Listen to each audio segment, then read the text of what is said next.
ano, tudo bem com vocês? Eu estou bem, obrigada. Melhor agora que eu estou na companhia desses belíssimos alunos aqui no Educa Balsas, ok? Então, pensando em vocês, pensando muito mesmo em vocês, eu trouxe isso aqui, ó. Quando alimentamos mais a nossa coragem do que os nossos medos, passamos a derrubar muros e a construir pontes, porque são as pontes que nos ligam, são as pontes que perseveram, são as pontes que são elo entre uma pessoa e outra. Então, construa pontes na sua vida e derruba aquilo que te separa dos outros. Derrube os muros, derrube os medos que você tem na sua vida e vem com a gente aprender um pouquinho de língua portuguesa. Seja bem-vindo! Olha só, continuamos com o gênero reportagem e eu tenho certeza que você já sabe o que nós temos para hoje.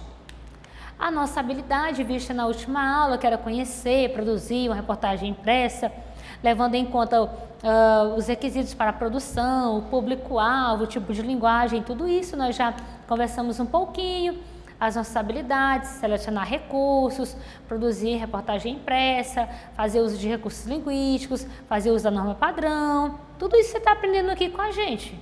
Aprimora aí na escola, hein? E agora, sem mais delongas, porque a gente não pode demorar, vamos malhar aqui um pouquinho esse cérebro, vamos de atividade, menino. Bem, para essa atividade eu trouxe a mesma reportagem da aula anterior, tá? Para não ficar assim meio perdido, sem elo. Foi uma ponte que eu criei entre a aula anterior e esta. Vamos analisar a mesma reportagem. Jovens que não estudam nem trabalham, escolha ou falta de opções. Então nós vamos reler a reportagem para poder responder à atividade. Jovens que não estudam nem trabalham, escolha ou falta de opções. Novo estudo ouve brasileiros fora da escola e do mercado de trabalho e conclui que eles estão presos em barreiras relacionadas à pobreza e ao gênero.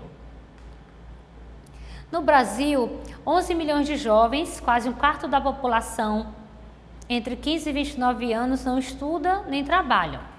Em um país cuja força de trabalho está ficando mais velha e começará a diminuir em 2035, um diálogo como esse só soa preocupante. Para jogar luz sobre os jovens que não estudam nem trabalham, pesquisadores do Banco Mundial fizeram 17 entrevistas qualitativas com jovens pernambucanos de 18 a 25 anos, moradores tanto de zonas urbanas quanto das zonas rurais.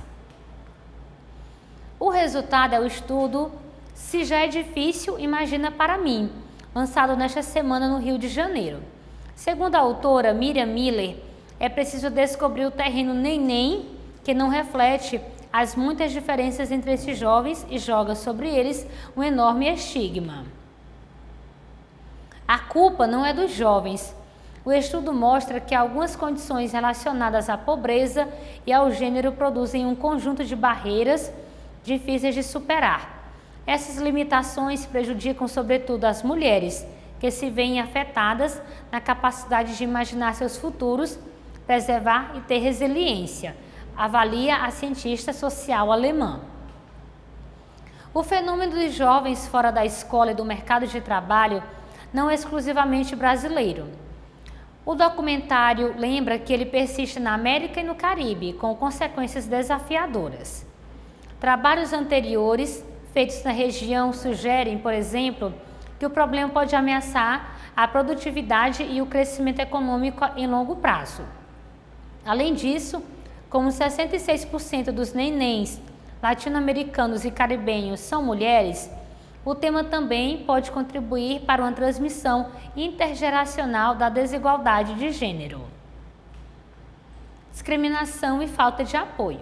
Esse é o intertítulo. Os jovens brasileiros considerados nenéns nem trabalham e nem estudam ou desengajados têm diversas razões para estar assim. A primeira delas é o que as autoras chamam de barreiras à motivação interna, ou seja, falta de aspiração ou predisposição para voltar aos estudos ou ao trabalho. Nesse perfil encontram-se principalmente as mulheres casadas e com filhos pequenos, vivendo sob normas sociais que reforçam seu papel de cuidadoras e restringem suas oportunidades econômicas. O segundo grupo estão aquelas que expressaram motivação para voltar a trabalhar ou estudar, mas não tomaram uma providência porque lhes faltam as ferramentas necessárias para realizar essa aspiração. Embora muitos dos entrevistados tenham se inscrito no Exame Nacional do Ensino Médio, Enem, ou enviado currículos, não deram contribuições a esses esforços.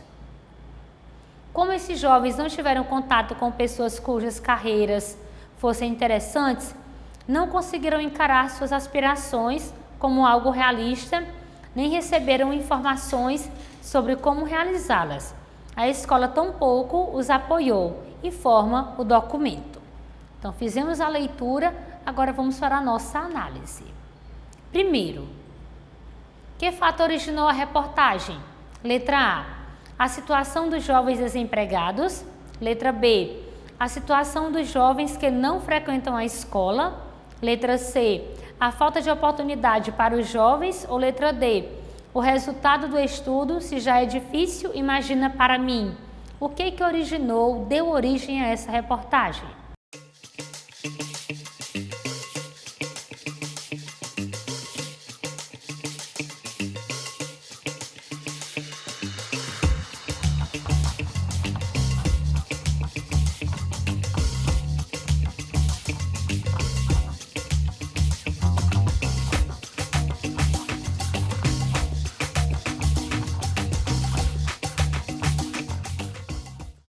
Claro que você sabe, foi o resultado do estudo. Se já é difícil, imagina para mim.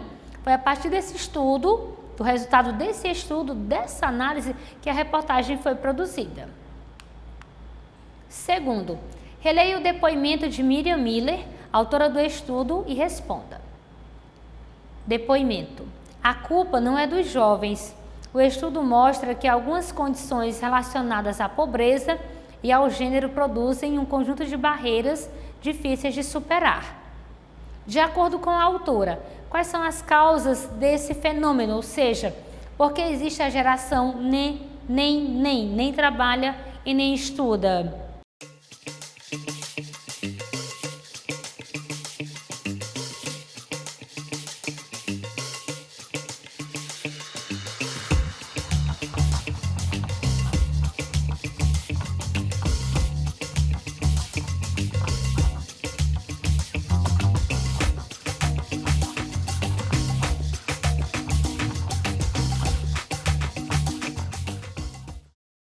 E aí, essa geração existe porque os autores defendem que se trata da falta de oportunidades causada pelas desigualdades econômicas e de gênero, que produzem barreiras internas e externas difíceis de superar. 3. Releia o título e o subtítulo da reportagem. Jovens que não estudam nem trabalham, escolha ou falta de opções. Novo estudo ouve brasileiros fora da escola e do mercado de trabalho e conclui que eles estão presos em barreiras relacionadas à pobreza e ao gênero. Como a jornalista elaborou o título da reportagem? Por que foi feita essa escolha para a elaboração do título? Comentei sobre isso na aula anterior também. Pensa aí na resposta.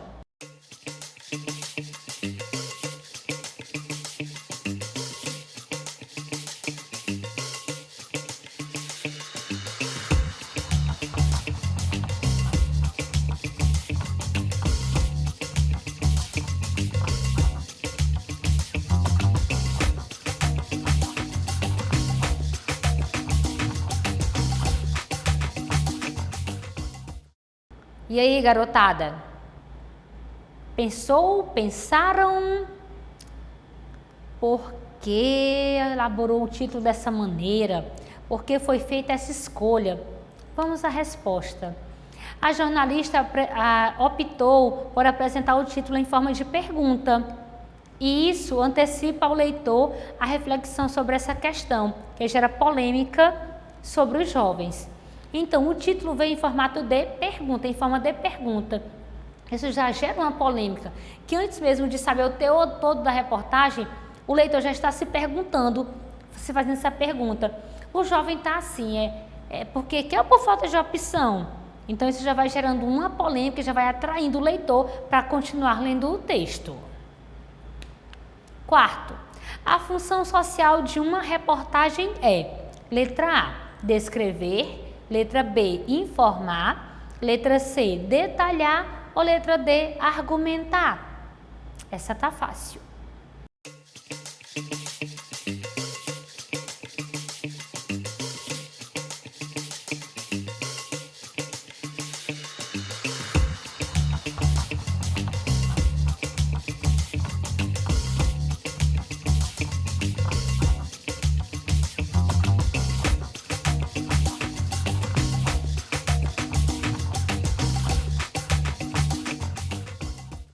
E a função social da reportagem é informar, sempre informar um conteúdo. Aí esse conteúdo pode ser descrito, pode ser detalhado, pode ser argumentado, mas a função social da reportagem é te informar. Quinto, a linguagem da reportagem é: letra A, a linguagem deve ser apenas coloquial, a linguagem utilizada é simples e objetiva, a linguagem utilizada deve ser a não padrão, ou letra D, a linguagem varia de acordo com o repórter. Essa aqui não é pegadinha não, pensa bem.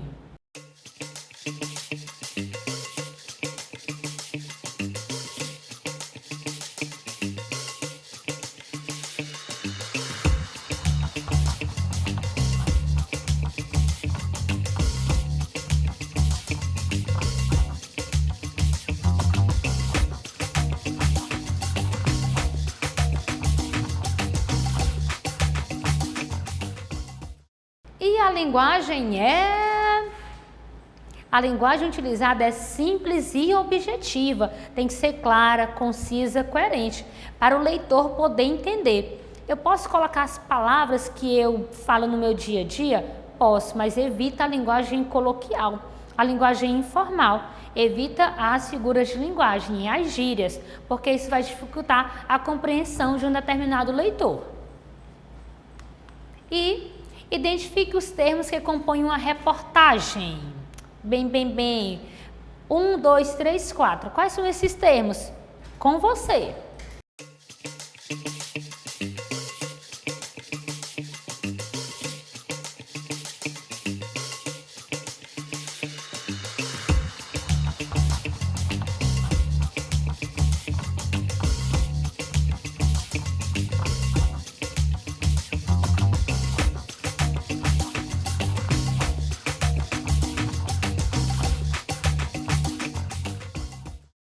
Identificou? Eu identifiquei os meus, olha só. Aqui eu tenho o título, depois eu tenho a linha fina, depois o lead e o corpo do texto. Lembrando que o título tem que ser atrativo, chamativo, para o leitor se sentir chamado a continuar lendo o texto. A linha fina é uma breve explicação sobre o título. O lead é o primeiro ou segundo parágrafo, dependendo do tamanho do texto, que vai trazer ali um resuminho, os principais tópicos, o detalhamento do corpo da notícia. E o corpo da notícia é a notícia ali aprofundada, analisada, com argumentos, com dados estatísticos, com vozes, com exemplificações. E sétimo, liste algumas características do gênero reportagem. Eu falei muitas aqui durante a nossa atividade. Anda, lista aí pelo menos 3, por favor, hein?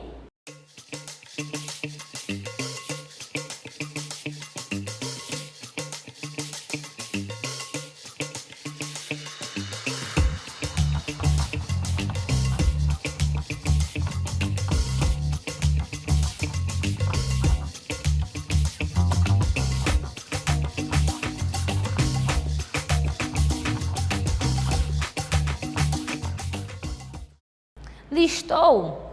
Daria tudo para saber quais foram as suas características. Eu coloquei algumas aqui, veja se estão combinando. Vamos lá.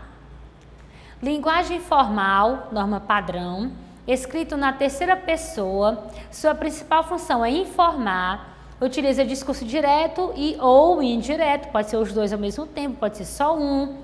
é assinada pelo autor e é composta por título, linha fina ou olho, corpo de texto e intertítulos. E aí, gostou da nossa atividade? Foi boa, não foi? Espero que você tenha gostado. Então, o que nós vimos hoje, gênero reportagem. E para vocês eu deixo o quê? O meu abraço, o meu beijo e bons estudos. E eu espero encontrar você na nossa próxima aula. Se você sabe de algum coleguinha que não está frequentando a escola, chama a atenção desse coleguinha, conscientiza esse coleguinha, leva ele para a escola também.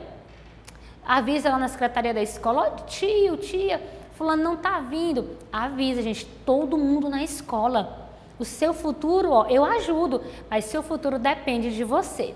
E eu espero que seu futuro seja brilhante. Então, o meu abraço, tchau, tchau.